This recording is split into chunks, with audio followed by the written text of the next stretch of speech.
Le football tel que nous le connaissons est sur le point de basculer. Entre les nouvelles règles drastiques de la FIFA pour la Coupe du Monde 2026 et un mercato estival qui s'annonce comme le plus agressif de l'histoire, les cartes sont rebattues. Dans ce deep dive, nous analysons comment les 10 secondes imposées pour les changements vont briser le rythme des entraîneurs comme Simeone ou Tudor. Nous plongeons au cœur de la stratégie du Real Madrid. Comment Florentino Pérez compte-t-il associer Erling Haaland et Kylian Mbappé sans briser l'équilibre financier du club? Nous décryptons également le dossier brûlant Nico Williams. Pourquoi Manchester United est prêt à doubler Arsenal avec une offre de 80 millions d'euros? Et que signifie le départ de Marcus Rashford vers le FC Barcelone pour l'avenir de la formation catalane? Entre tactique, géopolitique du football et business, voici l'analyse complète de la révolution qui arrive.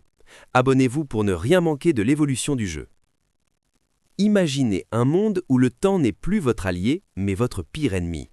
Un monde où un changement de joueur ne prend plus 2 minutes de gain de temps, mais 10 petites secondes sous peine de sanctions immédiates. Imaginez maintenant ce même monde où le Real Madrid possède enfin, dans son arène du Bernabéu, les 2 plus grands prédateurs de notre ère, Kylian Mbappé et Erling Haaland. Ce n'est pas une simulation sur FIFA, c'est la réalité qui frappe à notre porte pour l'été 2026. Entre des règles qui vont transformer la tactique en une course contre la montre et un mercato qui ressemble à une partie d'échecs à 10 milliards d'euros, le football s'apprête à vivre sa mutation la plus violente depuis l'arrêt Bosman. Aujourd'hui, on ne va pas juste parler de transfert, on va disséquer le plan global qui va redéfinir l'élite européenne. Attachez vos ceintures, on plonge dans le dossier le plus chaud de l'année. Commençons par le séisme législatif. La FIFA vient de valider des changements qui vont entrer en vigueur pour la Coupe du Monde 2026. Et croyez-moi, l'impact sur le jeu va être colossal. La règle des 10 secondes pour sortir du terrain, c'est la fin du dark arts du coaching. Fini les joueurs qui traversent la pelouse à la vitesse d'une tortue pour gagner 30 secondes en fin de match. Si tu ne sors pas, ton remplaçant est bloqué sur le banc pendant 1 minute. Tactiquement, cela signifie que les entraîneurs ne pourront plus casser le rythme d'une équipe en plein temps fort de la même manière. Ensuite, les touches en 5 secondes. On passe du football à un sport de transition pure, presque comme le futsal ou le handball. La pression sur le porteur sera constante. Mais le vrai game changer, c'est la VAR sur les corners et les deuxièmes cartons jaunes. Pourquoi ? Parce que cela va rallonger le temps de jeu effectif et punir les défenseurs agressifs qui vivaient d'impunité dans la surface. Le football de 2026 sera plus rapide, plus surveillé et surtout beaucoup plus punitif pour ceux qui ne savent pas s'adapter physiologiquement. Mais pendant que la FIFA change les règles, Florentino Pérez change l'histoire.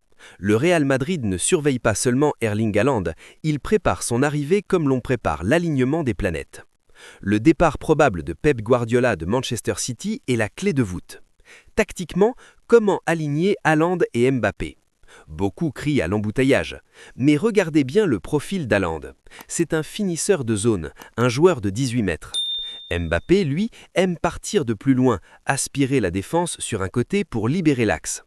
Dans un système en 4-4-2 losange ou un 4-3-3 très fluide sous Ancelotti ou son successeur, ce duo ne se marchera pas dessus, ils vont se nourrir mutuellement.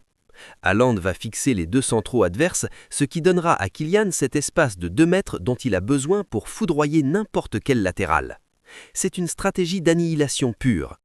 Et pour soutenir cette attaque, Madrid ne s'arrête pas là. Ils veulent Ibrahima Konaté libre de Liverpool pour sécuriser une défense vieillissante avec les fins de contrat d'Alaba et Rudiger. On est sur la construction d'une dynastie qui pourrait durer 10 ans. Passons à la Première Ligue où une guerre totale a éclaté. Nico Williams, l'été dernier, a surpris tout le monde en signant pour 10 ans à l'Athletic Bilbao. C'était un acte de romantisme footballistique rare. Mais en 2026, la réalité économique rattrape le romantisme. Manchester United, sous l'ère Ineos, a activé sa machine financière, 80 millions d'euros.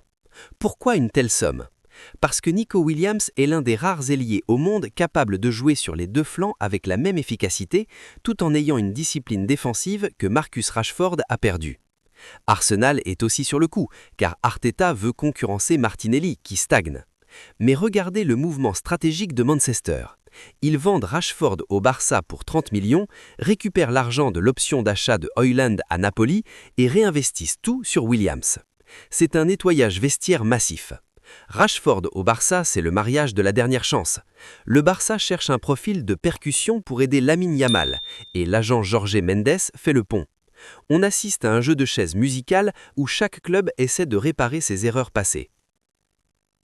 Un match ne se gagne pas uniquement avec des attaquants à 100 millions d'euros, il se gagne au milieu. Et là, c'est Arsenal qui frappe fort, avec Leon Goretzka. Pourquoi Arteta veut-il un joueur de 31 ans ? Parce que l'intensité de la Première Ligue exige des monstres physiques capables de répéter les courses. Goretzka, c'est le profil hybride, puissance à demande, projection dans la surface et surtout une science du pressing haut que Declan Rice pourra coordonner. De l'autre côté de Manchester, City prépare l'après-Rodri. Pablo Barrios d'Atlético est le nom qui revient. C'est fascinant. City cherche un joueur plus mobile, plus dynamique que Rodri. Cela montre que même Guardiola ou son héritier sent que le football devient trop rapide pour les sentinelles purement positionnelles. On cherche des milieux qui sont des moteurs de Formule 1. C'est aussi pour cela que Manchester cible Matheus Fernandes de West Ham. On ne cherche plus des créateurs statiques, on cherche des athlètes techniciens capables de tenir 100 minutes avec les nouveaux arrêts de jeu de la FIFA. En conclusion, que faut-il retenir de ce chaos ? Premièrement, que les clubs qui ne s'adaptent pas immédiatement aux nouvelles règles de la FIFA vont couler. Regardez Tottenham, sous Igor Tudor. Le coach est déjà sur la sellette parce qu'il n'arrive pas à stabiliser une équipe face à des adversaires qui jouent sur les transitions rapides. Deuxièmement, le pouvoir financier s'est déplacé. Le Real Madrid n'achète plus seulement des noms, il achète des écosystèmes entiers.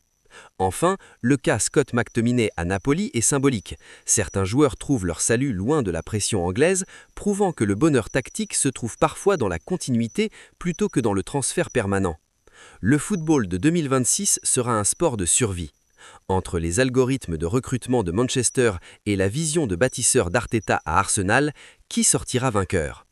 Une chose est sûre, le spectacle sera total, mais le jeu, lui, ne sera jamais le même. Dites-moi en commentaire si vous pensez que le duo Haaland-Mbappé va tout rappeler ou si c'est le début de la fin de l'équilibre en Europe. C'était votre analyste Foot Chrono, on se retrouve très vite pour un prochain Deep Dive.